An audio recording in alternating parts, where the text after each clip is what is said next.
Assalamualaikum warahmatullahi wabarakatuh. Kami dari kelompok 2 mata kuliah studi keamanan internasional akan mempresentasikan materi tentang kejahatan internasional dengan subbahasan ISIS.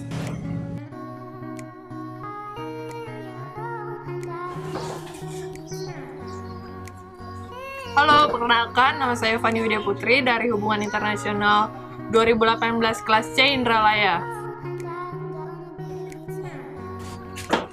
Halo, perkenalkan saya Julian Albert Napitupulu dari jurusan Ilmu Hubungan Internasional kelas CHI Indralaya 2018.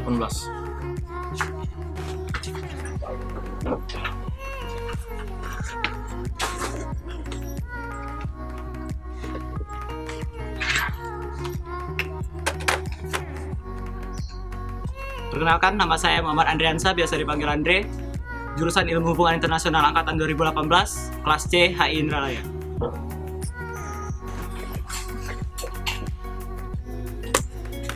Perkenalkan, saya Muhammad Bobi Desa Pindro, biasa dipanggil Bobi, kelas C HI Indralaya 18.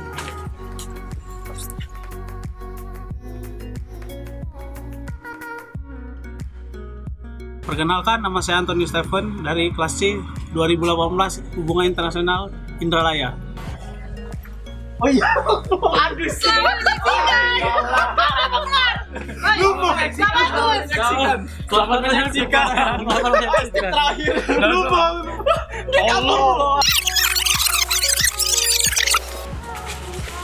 Selamat menyaksikan. Selesai.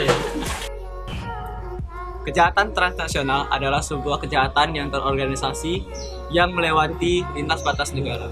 Salah satu bentuk dari kejahatan transnasional adalah terorisme.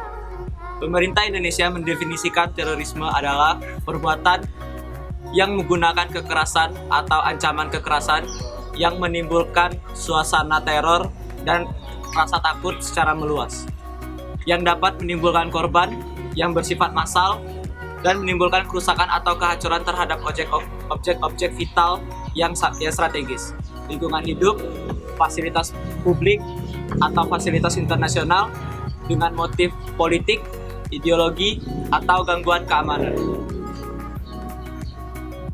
Di kawasan Timur Tengah, banyak muncul atau berkembangnya organisasi teroris seperti ISIS, Al-Qaeda, Taliban, Abu Sayyaf, dan lain-lain.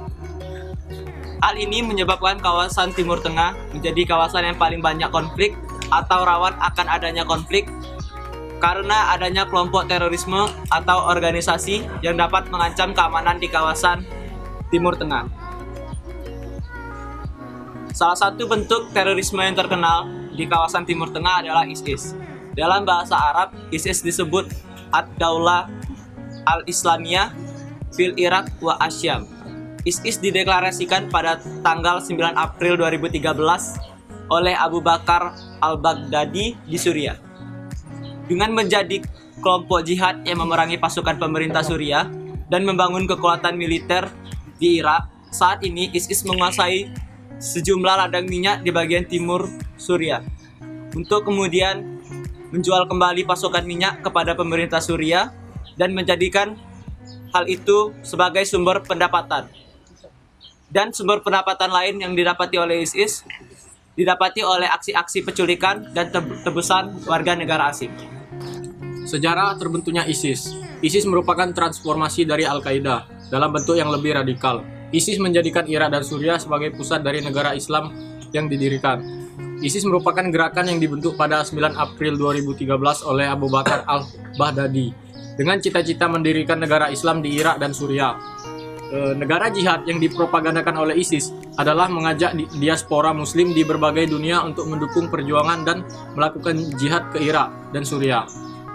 Namun, sekarang ideologi yang dibawa ISIS tidak hanya menyebar di Irak dan Suriah, namun juga telah berkembang di berbagai negara dengan cara menggunakan teknologi, media, dan informasi. Kemunculan ISIS juga tidak terlepas dari adanya Arab Spring, karena pada saat itu pimpinan Suriah yaitu Bashar al-Assad tidak berhasil dilengsarkan. Hal ini membuat banyak yang memberikan bantuan berupa material dan persenjataan, bahkan mengirimkan relawan untuk membentuk kelompok oposisi melengsarkan rezim Assad. Perang yang terjadi antara oposisi dan pemerintah selanjutnya menjadi bahan penyemaian ideologi ISIS. Oleh karena itu, menurut Misrawi, musim politik di Arab bukan hanya musim semi Arab, akan tetapi juga menjadi musim semi Islam. Sebab selain memberikan ruang bagi transformasi demokrasi, juga menimbulkan arus balik tentang lahirnya demokrasi versi kelompok Islam tertentu. Kemunculan ISIS juga tidak terlepas dari kejatuhan rezim Saddam Hussein di Irak. Akibat invasi yang dilakukan oleh AS, lengsernya Saddam Hussein membuat hancurnya seluruh militer, ekonomi, politik, dan pemerintahan di Irak. Hal ini memudahkan munculnya berbagai gerakan yang baru destruktif, termasuk gerakan bersenjata seperti ISIS. Hal yang sama juga menjadi penyebab mengapa ISIS juga berkembang di negara lain, karena adanya negara yang dilanda konflik atau negara gagal. ISIS dapat diibaratkan menjadi sebuah virus yang tumbuh dan berkembang akibat adanya kelemahan di sektor militer, ekonomi, dan politik dalam suatu negara. Secara historis, Irak dan Suriah adalah dua wilayah yang mempunyai nilai sejarah bagi peradaban Islam. Suriah merupakan pusat perdagangan dan menjadi pusat perkembangan kebudayaan Islam.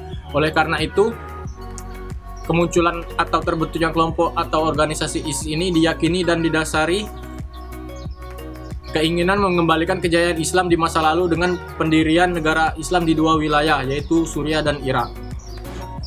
Baiklah, saya akan menjelaskan bagaimana bentuk atau teror yang dilakukan oleh ISIS di berbagai dunia. Salah satu yang terkenal ialah teror penikaman yang terjadi di Eropa. Bagaimana pada tahun 2016 terjadi penikaman terhadap seorang anggota polisi dan istrinya hingga tewas pada tahun 2016, tepatnya di kota Paris. Polisi mengidentifikasi pelaku bernama Larosi Abala, berusia 25 tahun dan berbayat kepada ISIS. Ia didakwa pernah merekrut sejumlah orang yang ia kirim ke Pakistan. Yang selanjutnya adalah pengeboman. Selain dari bentuk penikaman, ISIS juga melakukan berbagai tindakan dalam hal pengeboman. Salah satu kasus yang diklaim ISIS adalah pengeboman yang terjadi di pasar Filipina. Pada tahun 2016 yang menewaskan 7 orang. Kelompok ISIS mengeluarkan pernyataan bahwa pengeboman dengan sepeda motor telah melukai 7 orang di Filipina di satu pasar umum. Selain dari pengeboman yang terjadi di Filipina, ISIS juga melakukan bom bunuh diri di sebuah wilayah yang dikuasai rezim pemerintah di Suriah Selatan. Akibatnya 40 orang termasuk warga sipil tewas. Selain tewas, lebih dari 30 orang lainnya terluka akibat rentetan kejadian tersebut. Yang ketiga adalah merilis video eksekusi mati. Selain penikaman serta pengeboman, ISIS juga sering melakukan atau merilis video-video mereka mengeksekusi mati warga-warga dunia. Salah satunya ialah rekaman menunjukkan seorang pria memakai baju orange dengan mata tertutup berlutut di depan sekelompok pria bersenjata di kota Benghazi. Eksekusi ini dilakukan kepada seorang warga Tunisia karena menjadi mata-mata untuk pemerintah Libya yang diakui secara internasional. Satu lainnya menembaknya di bagian kepala beberapa kali sambil berteriak Allahu Akbar. Kebanyakan pola yang rekrutmen ISIS dilakukan secara online dengan menggunakan akun-akun di media sosial dengan menyebarkan pamflet, pernyataan ajakan, dan video. Mereka menyasar pengguna internet di mana semua orang dapat mengaksesnya dimanapun ia berada. Selain dari media, ISIS juga melakukan pendekatan dengan calon anggotanya melalui komunikasi online. Komunikasi ini dilakukan secara intensif. Pola yang dilakukan ISIS ini sangat efektif mengingat pada zaman sekarang semua orang menggunakan media sosial. Sehingga dengan menggunakan media sosial sebagai pola rekrutmen membuat banyak orang yang terkena doktrin dari ISIS itu sendiri. Setelah melakukan perekrutan, ISIS juga melakukan pelatihan. Latihan yang paling dasar adalah mendoktrin agama Islam. Sebanyak melakukan pelatihan, perekrut memberikan nasihat kepada calon anggota. Setelah itu, barulah dilakukan pelatihan militer. Selain itu, ISIS juga melakukan upaya soft power, diantaranya berupa doktrin, ideologi, dan propaganda. Dengan melakukan ini, membentuk karakter militan serta citra ISIS. Pertama, melakukan perekrutan dengan menganut ideologi dan bercorak akan faham Islam yang mirip dengan corak ISIS memandang Islam. Kedua, ISIS kebanyakan merekrut orang yang memiliki kehidupan akan masa lalu yang buruk, seperti pencuri, pembunuh, dan lain-lain. Ketiga, target rekrutan ISIS adalah anak muda. Seorang pemuda yang terbujuk oleh ajakan ISIS bukan dikarenakan adanya kepentingan ideologi atau paham yang sama, melainkan karena adanya faktor ekonomi. Keempat, ISIS melakukan rekrutmen dengan menguasai masjid, di mana ISIS menganggap bahwa masjid sebagai pusat peradaban Islam, sehingga dengan menguasai pusat peradaban, maka ia akan menguasai Islam itu sendiri. Saya akan menjelaskan kesimpulan dari semua paparan yang telah teman saya jelaskan sebelumnya, yaitu ISIS merupakan gerakan terorisme transnasional yang ideologinya sudah menyebar ke seluruh dunia.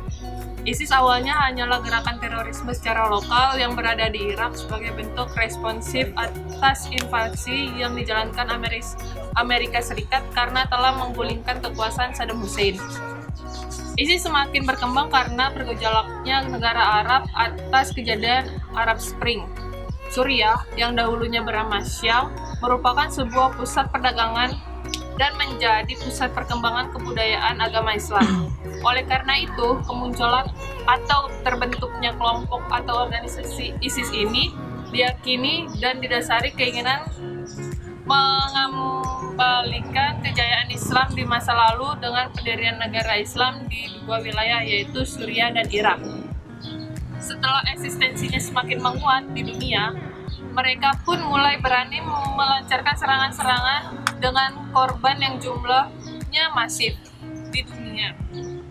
Mereka pun tidak segan-segan untuk melukai wanita dan anak-anak yang tidak bersalah pada saat bulan suci penuh ampunan, yaitu bulan Ramadan. ISIS pun berani untuk melancarkan serangan pengeboman. Mereka berdalih bahwa Nabi Muhammad SAW melakukan jihad pertamanya yang dikenal sebagai Perang Badar saat Ramadan. Alasan lainnya juga pemahaman mereka yang sangat ekstremis. Mereka memiliki paham bahwa jika amal dan doa dilipat gandakan, mengapa tidak dengan pertumpahan darah dan dalih berjihad. Jenis serangan yang mereka lakukan ialah dengan menikam atau pengeboman. Dan jika ada mata-mata yang ketahuan, ISIS tidak segan-segan untuk mengeksekusi korban dengan cara yang sadis, serta akan memvideokan dan dibagikan melalui internet. Cara lain ISIS merekrut anggota pun sudah terbilang sangat canggih. Mereka menyebarkan pamflet-pamflet maupun membuat sebuah website dengan iming-iming para pengrekrutan akan hidup bahagia serta dijaminkan tempatnya di surga karena berjuang di jalannya. Namun, fakta yang terjadi di sana ialah para pengrekrutan anak-anak maupun laki-laki dewasa akan dijadikan tentara mereka, serta para wanita akan dijadikan budak bagi hawa nafsu mereka. Jadi, ISIS merupakan kelompok terorisme yang berlindung di balik agama, walaupun agama yang mereka perjuangkan tidak membenarkan apa yang mereka lakukan. Setiap agama tidak pernah mengajarkan umatnya kekerasan, apalagi sampai mengambil nyawa orang lain. Sekian dan terima kasih. Baiklah, itulah hasil presentasi dari kami. Kalau ada salah kata, kami minta maaf pada Allah, kami mohon ampun. Kami akhiri. Wassalamualaikum warahmatullahi wabarakatuh.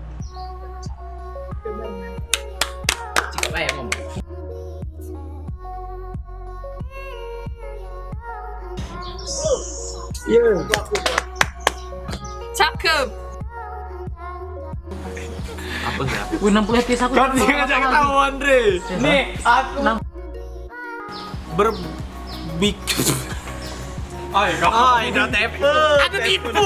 Bingung aku udah baca loh. Berbayat apa berbayat nih? Ada tipu aku. Anjir. Berbayat, memang berbayat.